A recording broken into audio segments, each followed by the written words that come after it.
تو آقا علیہ السلام نے ایمان کی حقیقت اعمال کو قرار نہیں دیا، اپنی محبت اور عشق کو قرار دیا ہے۔ یہ وجہ ہے صحیح بخاری، صحیح مسلم، ترمذی، ابو داؤد، نسائی، ابن ماجہ اور 50 کتب حدیث میں 50 کتب حدیث میں یہ حدیث کثرت کے ساتھ مختلف طرق اور روات اور اسانید کے ساتھ آئی ہے کہ آقا علیہ السلام مال غنیمت تقسیم فرما رہے ہیں۔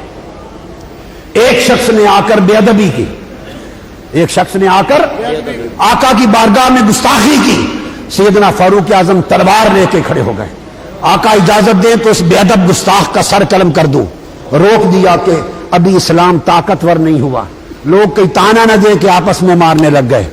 جب وہ پشت کر کے حضور کی طرف چل پڑا، پشت کر کے چل پڑا، حدیث میں آتا ہے کہ وہ مڑ کے چل پڑا، تو اسے حضور کی طرف پشت کرنے میں کوئی آر نہ تھی، وہ ایسا شخص تھا۔ چل پڑا تو حضور نے فرمایا اس کو دیکھ لو، اس کو دیکھ لو۔ اس کا سر مڑا ہوا تھا، اس کی داڑھی گھنی تھی، اس کے گال ابھرے ہوئے تھے، آنکھیں دسی ہوئی تھیں اور تہبند آدھی پنڈلی تک اٹھا ہوا تھا۔ یہ تھا اس کا لباس اور وضاقتہ، اور وضاقتہ بتا کر آقا نے فرمایا اس کو دیکھ لو، یخرج من ذیلہ قوم فی آخر الزمان یقرؤون القرآن لا یجاوز حناجرہم ان احد منکم یحقر صلاتہ ما صلاتہم وصیامہ ما صیامہم وعملہ ما عملہم۔ فرمایا اتنے نمازیں پڑھتے ہوں گے، اس کی نسل سے قوم آئے گی، آخری زمانے میں اس کی نسل سے قوم آئے گی، اتنی نمازیں پڑھیں گے کہ حضور صحابہ سے فرما رہے ہیں کہ تمہاری نمازیں، تم اپنی نمازیں ان کے مقابلے میں کم دیکھو گے، کسی اور کو نہیں، صحابہ سے فرما رہے ہیں۔ اتنے روزے رکھیں گے کہ اپنے روزے ان کو کم نظر آئیں گے ان کے مقابلے میں، اتنے عمل کریں گے کہ تمہیں اپنے عمل ان کے مقابلے میں کم نظر آئیں گے، کثرت کے ساتھ قرآن پڑھیں گے مگر قرآن ان کے حلق سے نیچے نہیں جائے گا، اور سارا بیان کر کے عمل میں کثیر ہوں گے، عمل میں سب سے آگے ہوں گے، مگر فرمایا کیا؟ فرمایا عمل میں سب سے آگے ہوں گے، لیکن یمرق من الدین کما یمرق السہم من الرمیہ، دین سے اس طرح خارج ہوں گے جس طرح تیر شکار سے خارج ہو جاتا ہے۔ تو پتہ چلا نمازیں پڑھنے سے ایمان کی حفاظت کی ضمانت نہیں ملتی، محض روزے رکھنے سے، محض نماز پڑھنے سے، محض تبلیغ کرنے سے، محض وضاقتیں سے ایمان کی حفاظت نہیں۔ ایمان عمل کا نام نہیں، مصطفیٰ کی محبت اور مصطفیٰ کے ادب کا نام ہے۔ عشق مصطفیٰ ہے اور ادب مصطفیٰ ہے تو ایمان کی حقیقت ہے۔ اگر دل عشق اور ادب مصطفیٰ سے خالی ہیں، سارے اعمال دوزخ کا ایندھن بن جائیں گے، دوزخ کا ایندھن بن جائیں گے۔ صحابہ کرام کے پاس یہی راز تھا، یہی راز تھا۔ عاشق تو وہ تھے ہی۔ ایک آدھ حدیث ختم کرنے کے لیے قریب جا رہا ہوں، نہیں سنا دوں۔ عاشق تو وہ تھے ہی، ان کے ادب کا عالم یہ تھا کہ برا بن عازب سے کسی نے پوچھا، صحابی سے، بتاؤ حضور علیہ السلام نے قربانی کے لیے کن جانوروں کو منع فرمایا اور کن جانوروں کی اجازت ہے؟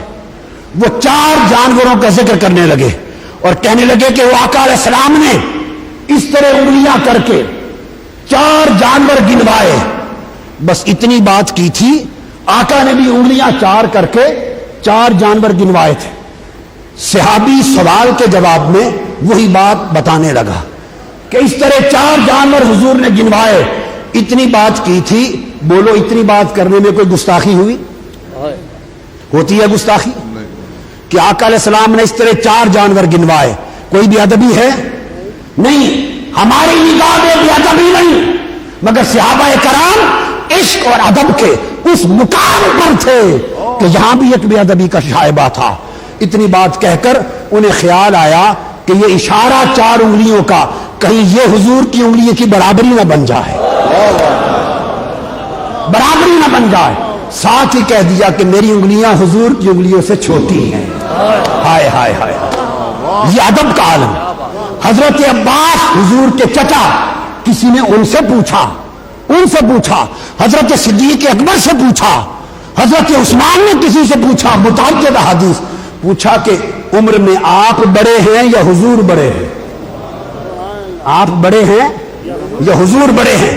چچا عباس رضی اللہ تعالیٰ عنہ جواب دیتے ہیں، انہو اکبر منی وانا ولدت قبلہ، فرمایا بڑے تو وہی ہیں میرے آقا، بڑے تو وہی ہیں، بس میں پیدا پہلے ہو گیا تھا۔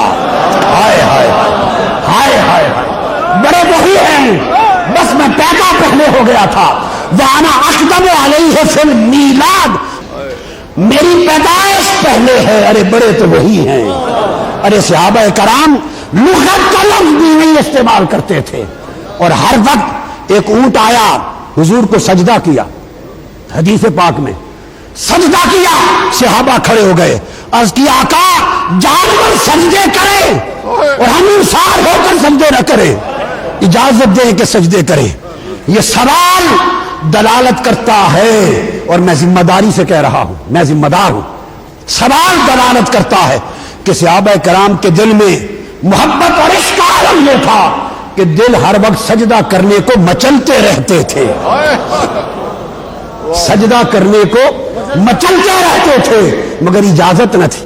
حضور نے فرمایا نہیں، اجازت نہیں ہے۔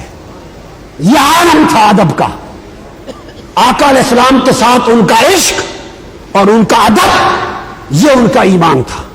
عبداللہ ابن عمر سے کسی نے پوچھا کہ یہ جو تم قصر پڑھتے ہو سفر میں، یہ 4 کی 2 رکعتیں پڑھنا، قصر کی تفصیل کہاں آئی ہے؟ یہ تو قرآن میں ہے نہیں، کب کریں اور کتنی کریں، کیسے کرتے ہو؟